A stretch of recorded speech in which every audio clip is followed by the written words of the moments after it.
Alors, Thé Nyamassadi et Lorsenelou, que direz-vous également pour conclure ce débat panafricain des élections frauduleuses en Côte d'Ivoire comme au Togo, fichier électoral très critique, très critiqué par l'opposition, mais plutôt, tout comme en Côte d'Ivoire ou au Togo, l'OIF dit que les fichiers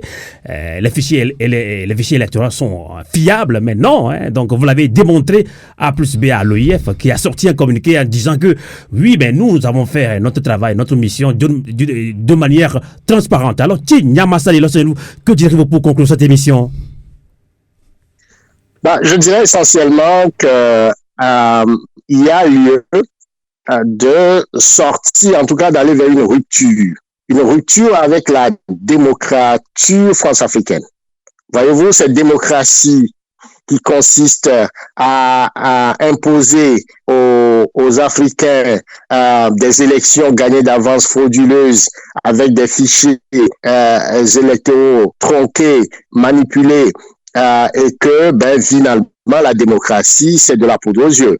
Le président Laurent Gbagbo s'est battu pour cette démocratie. Aujourd'hui, on a le sentiment que la démocratie dans l'espace francophone, en tout cas, est devenue tout simplement une forme de, je dirais, de chèque sans provision, où tous les 4 piliers de la démocratie sont complètement fauchés. Quand il s'agit des élections, les élections sont renversées, les résultats sont frauduleux. Quand il s'agit de la Constitution, qui réglemente cette démocratie, cette Constitution est complètement charcutée quand il faut l'appliquer, donc les tripatouilles de 3e et 4e mandat. Quand il s'agit de la gouvernance, on voit des corruptions à des niveaux très élevés qui font que la population ne profite pas de la redistribution des ressources du pays, et tout ça est validé par la France. Et quand il s'agit des droits de l'homme, bien évidemment que les droits de l'homme ne sont pas du tout respectés. Donc c'est ça qu'on nous présente comme démocratie. Et à cela, le peuple africain dit aujourd'hui non et préfère plutôt parler de la souveraineté.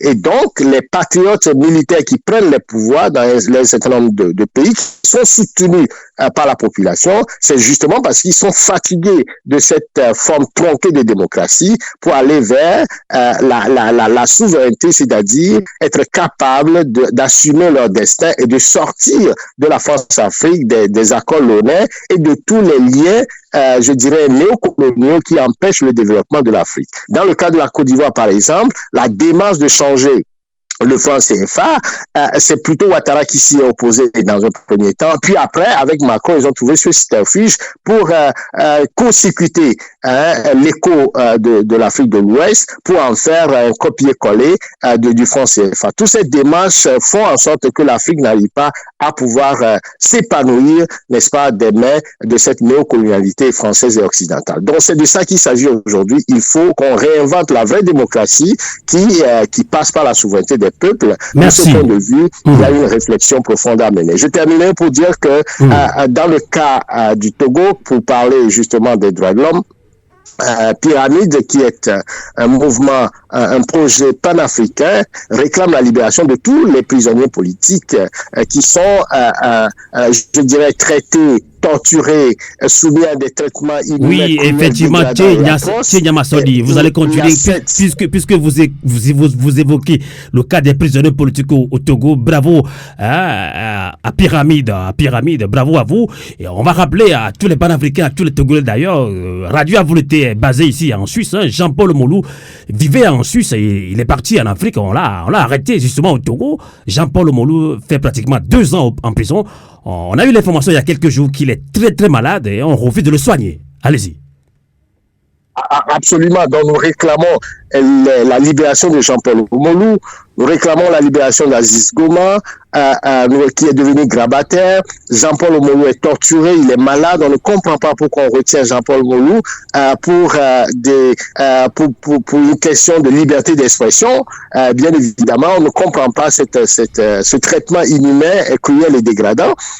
Pour le cas de la dame Léla Traoré, depuis 5 ans qu'elle est retenue sans jugement à la prison civile de Lomé. Tous ces prisonniers vivent dans des conditions atroces, leur santé se dégrade. On en a perdu déjà 9 prisonniers qui ont été assassinés, torturés dans les prisons de Fort Gnassingbé.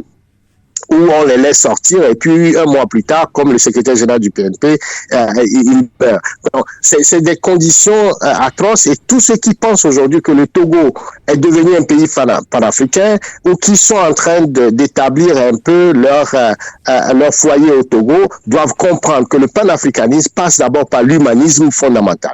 C'est parce que les Africains ont été exploités, torturés, esclavagisés, que le mouvement panafricain s'est mis en place pour n'est-ce pas, lutter contre ces systèmes de prédation, de domination, d'asservissement, d'esclavisation des Africains. Aujourd'hui, le panafricanisme vise un idéal, le bien-être de tous les Africains libres sur le continent. Donc, on ne peut pas parler de panafricanisme en maintenant des centaines de prisonniers politiques dans les geôles, en les faisant torturer. Ça, ce n'est pas du panafricanisme et Doucet doit le comprendre, Fonia Singbe doit le comprendre et c'est le message que nous lançons. Je ne peux terminer ceci pour réclamer aussi la libération des deux journalistes togolais qui sont partis allonger la liste des prisonniers. Loïc Lawson et Anani Sossou, nous réclamons également leur libération et ça c'est la volonté, en tout cas c'est le combat que mène Pyramide pour pouvoir recouvrer, pour que tous ces prisonniers recouvrent leur liberté. Et enfin, Amos, permets-moi quelques secondes. La question du fichier électoral au Togo est un sujet majeur. Tout à l'heure, Adja l'a dit. Mais au-delà de ça, il faut poser le problème du découpage électoral qui, en l'état, quelles que soient les élections, même si les élections se tenaient aujourd'hui, le APT a déjà 50 députés et plus, quelles que soient les configurations. Donc, il faut que les forces démocratiques se battent pour changer le découpage électoral s'ils veulent vraiment peser sur le changement de l'alternance politique au Togo. Merci beaucoup, Tché Nyamasadi, Lawson et Lou, Hefoume.